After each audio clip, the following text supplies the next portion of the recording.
ఉన్న బంగారాన్ని విడిపించి ఆ రోజు ఆన్లైన్ రేటుకే మేము కొంటాం. Sharma gold company.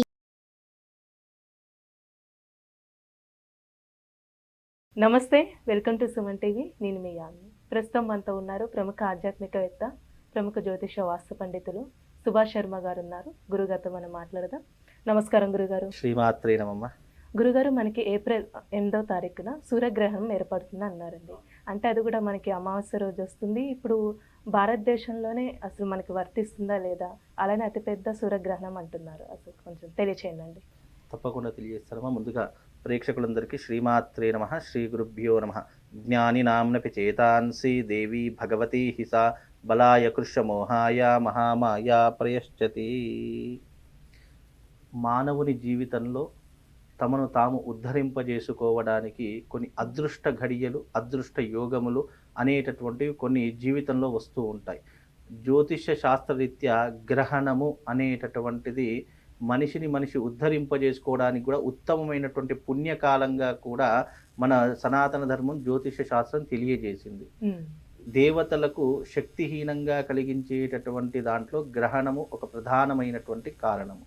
అలాగే మనిషి తన జీవితంలో తమ జీవితాన్ని ఉద్ధరింపజేసుకోవడానికి, ఒక ఉన్నతమైనటువంటి శిఖరాన్ని అధిరోహించడానికి కూడా గ్రహణ ప్రభావం అనేటటువంటిది మనిషి జీవితంలో కూడా చాలా చక్కగా ఉపయోగపడేటటువంటి అంశంగా కూడా కొంతమంది సనాతన ధర్మంలో ఋషులు మునులు తెలియజేసినటువంటి దాఖలాలు ఎన్నో కూడా ఉన్నాయి సనాతన ధర్మంలో.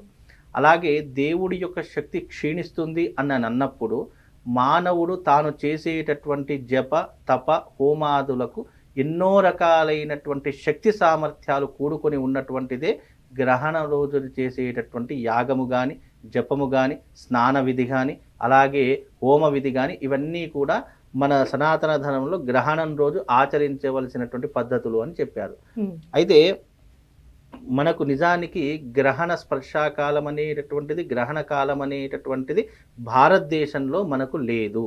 ఇవి ఉన్నటువంటి స్థానం కెనడా, మెక్సికో, యుఎస్ఏ అలాంటి ప్రదేశాలలో ఈ యొక్క గ్రహణ ప్రభావం అనేటటువంటిది ఏర్పడుతూ ఉంటుంది.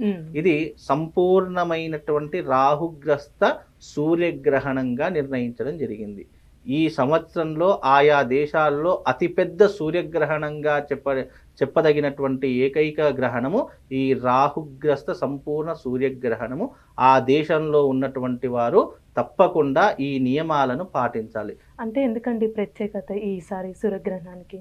ఇంకోటి ఏంటంటే ఈ సూర్యగ్రహణం కూడా సోమవారము సోమవతి అమావాస్య రోజు రావడం అనేటటువంటిది చాలా విశేషం మీన్స్ మనిషి ఉద్ధరింపజేసుకోవడానికి, అలాగే తమ జీవిత కాలంలో పాపము నుండి, అలాగే తమ జీవిత కాలంలో పుణ్యాన్ని సంపాదించుకోవడానికి ఇది చాలా అరుదైనటువంటి విధానంగా కూడా చెప్పేటటువంటి విధానంలో కూడా చెప్పడం జరిగింది. అయితే ఈ కెనడా, మెక్సికో, యుఎస్ఏ ఈ దేశాలలో ఈ గ్రహణ నియమాలు తప్పకుండా పాటించాలి. భారతదేశంలో ఈ గ్రహణ నియమాలు పాటించవలసిన అవసరం లేదు. ఎందుకు మీన్స్ మన భారతదేశంలో గ్రహణం కనిపించదు కాబట్టి మనం పాటించవలసిన అవసరం లేదు. కాకపోతే ఈ యొక్క సంవత్సరంలో అతిపెద్ద సూర్యగ్రహణము ఈ యొక్క రాహుగ్రస్త సూర్యగ్రహణం. ఇది దాదాపు 9 గంటల 20 నిమిషాలకు, అంటే 8వ తారీఖు రోజున 9 గంటల 20 నిమిషాలకు ప్రారంభమయ్యి 9వ తారీఖు అర్ధరాత్రి 2 గంటల వరకు ఉన్నటువంటి గ్రహణం, దాదాపుగా 5 గంటల పాటు ఏర్పడేటటువంటి అతిపెద్ద గ్రహణంగా సూచించడం జరిగింది. అయితే గ్రహణ నియమాలు ఎలా ఉంటాయంటే ఆయా దేశాలలో కూడా మన హిందువులు ఉంటారు, మన భారతీయులు ఉంటారు, సనాతన ధర్మం పాటించేటటువంటి వాళ్ళు ఉంటారు. కాబట్టి అలాంటి వారు, ముఖ్యంగా గర్భిణీ స్త్రీలు ఇలాంటి నియమాలను పాటించడం జరుగుతుంది. కనుక ముఖ్యంగా ఈ రాహుగ్రస్త సూర్యగ్రహణం గురించి కూడా సనాతన ధర్మం ఏం చెప్పారు అంటే ఇది దాదాపుగా 5 గంటల పాటు ఉండేటటువంటి అతిపెద్ద సూర్యగ్రహణంగా నిర్దేశించబడింది. అయితే దీని స్పర్శాకాలం వచ్చేసి 8వ తారీఖు 4వ నెల మనకు 2024 8వ తారీఖు 9 గంటలకు ప్రారంభమవుతుంది. 9 గంటల నుండి మనకు మోక్షకాలం ఎండ్ ఆఫ్ ది డే ఎప్పుడు అని అంటే గనక 9వ తారీఖు రోజున అర్ధరాత్రి 2 గంటలకు ఈ గ్రహణ కాలం అనేటటువంటిది ముగుస్తుంది. అయితే ఈ గ్రహణ కాలంలో ఏ రాసుల వారు ఈ యొక్క గ్రహణ నియమాలు పాటించాలి అని అంటే గనక మీనము, మేషము, సింహము, ధనస్సు ఈ రాసుల వారికి అధమ ఫలితము. అంటే ఈ రాసుల వారు తప్పకుండా ఆ గ్రహణ సమయంలో హోమాది క్రతువులు చేయించుకోవాలి. అంటే ఆయా దేశాలలో వాళ్ళకు అనుకూలంగా లేకపోతే గనక మాకు ఫోన్ చేస్తే ఆ రోజున గ్రహణ సమయంలో అర్ధరాత్రి ఈ యొక్క అరిష్ట నివారణ తంత్ర యాగం అనేటటువంటిది కొనసాగుతూ ఉంటుంది. ఆ అరిష్ట నివారణ తంత్రం ఈ రాసుల వారు తప్పకుండా ఆచరణ చేపించుకోవాలి. లేదు అంటే గ్రహణ ప్రభావం వాళ్ళ మీద పడి రాబోయేట రోజులు ఏదైనా విపత్తులు కానీ ఇబ్బందులు కానీ జరిగే అవకాశం ఉంటుంది. అలా జరగకుండా ఈ అరిష్ట నివారణ తంత్రం చేయించుకో. అరిష్ట నివారణ తంత్రం అంటే అర్థం ఏంటి? అరిష్టాలను దూరం చేసేటటువంటిది అని అర్థము. అలాగే కన్య, తుల, వృషభం, మిథునం ఈ రాశి వారికి ఉత్తమ ఫలితాలు ఉన్నాయి. ఈ గ్రహణ ప్రభావం వల్ల అదృష్టం కలిగేటటువంటి రాశులు ఏ రాశులు అంటే కన్యా రాశి వారికి అదృష్ట యోగం కలుగుతుంది, తులా రాశి వారికి అదృష్ట యోగం కలుగుతుంది, వృషభ రాశి వారికి అలాగే మిథున రాశి వారికి ఉత్తమ ఫలితాలు ఉన్నాయి. ఈ గ్రహణ ఫలితాలు ఉత్తమ ఫలితాలు ఈ రాశుల వారికి ఉన్నాయి. అలాగే కర్కాటకము, కుంభము, వృశ్చికము, మకరము ఈ రాశుల వారికి మధ్యమ ఫలితాలు ఉన్నాయి. కనుక ఆ రోజున ఏ రాశుల వారు ఈ అరిష్ట నివారణ తంత్ర యాగం చేసుకోవాలి అని అంటే గనక మీనరాశి వారు చేసుకోవాలి, మేషరాశి వారు చేసుకోవాలి, అలాగే సింహరాశి వారు, ధనుసు రాశి వారు చేసుకోవాలి, అలాగే కర్కాటకము, కుంభము, వృశ్చికము, మకరము ఈ రాశుల వారు తప్పకుండా ఆ రోజున అరిష్ట నివారణ తంత్రం చేసుకోవాలి. ఆ దేశంలో ఉన్నటువంటి వాళ్ళు చేసుకోలేరు కాబట్టి వాళ్ళ గోత్రనామాలు, సంకల్పము, దానికి సరిపడానటువంటి పూజా వస్తువులకు సంబంధించినటువంటి వస్తువులు పంపిస్తే వాళ్ళు ఇక్కడ మనం హోమం చేయడానికి అనుకూలంగా ఉంటుంది. అయితే ఈ గ్రహణ సమయం అనేటటువంటి గర్భిణీ స్త్రీలకు చాలా విశేషంగా చెప్పడం జరిగింది.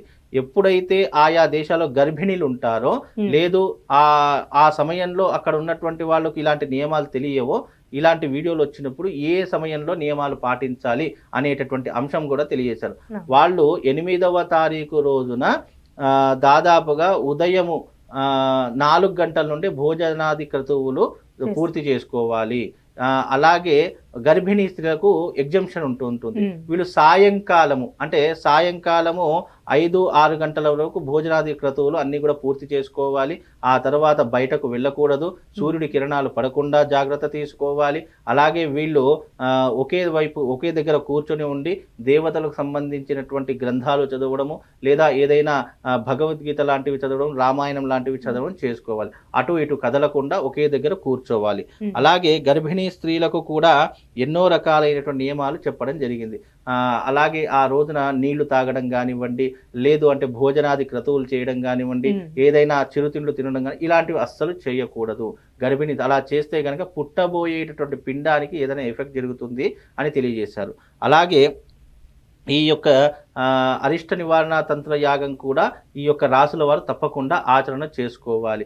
అలా చేసుకుంటే గ్రహణ ప్రభావం అనేటటువంటిది వాళ్ళ మీద పడకుండా జాగ్రత్త పడడం జరుగుతూ ఉంటుంది. అలాగే ఆ రోజున వెండి సూర్యబింబము అలాగే నాగబింబము ఈ రెండూ కూడా నేతిలో వేసి బ్రాహ్మడికి దానం ఇవ్వడం జరుగుతూ ఉంటుంది. ఆ రకంగా కూడా చేస్తే గ్రహణ దోషం పోతుంది. యాగం చేసుకోలేనటువంటి వారు ఇలా నాగబింబము అలాగే ఒక సూర్యబింబము రెండింటిని కూడా వెండితో చేయించి నేతిలో వేయాలి. అంటే నెయ్యిలో వేసేసి అది బ్రాహ్మడికి దానం ఇస్తే గనక గ్రహణ ప్రభావం అనేటటువంటిది వాళ్ళ మీద పడకుండా ప్రొటెక్షన్ లా ఉంటుంది. దానికి సరిపడా వస్త్రదానము అలాగే స్వయం పాక దానం కూడా ఇస్తే దీని యొక్క ప్రభావం అనేటటువంటి తగ్గుముఖం పడుతూ ఉంటుందమ్మా. ఇది గ్రహణము. అంటే మన దేశంలో లేదు కాబట్టి మనం భయపడాల్సిన అక్కడ ఉన్నటువంటి వాళ్ళు ఉంటారు.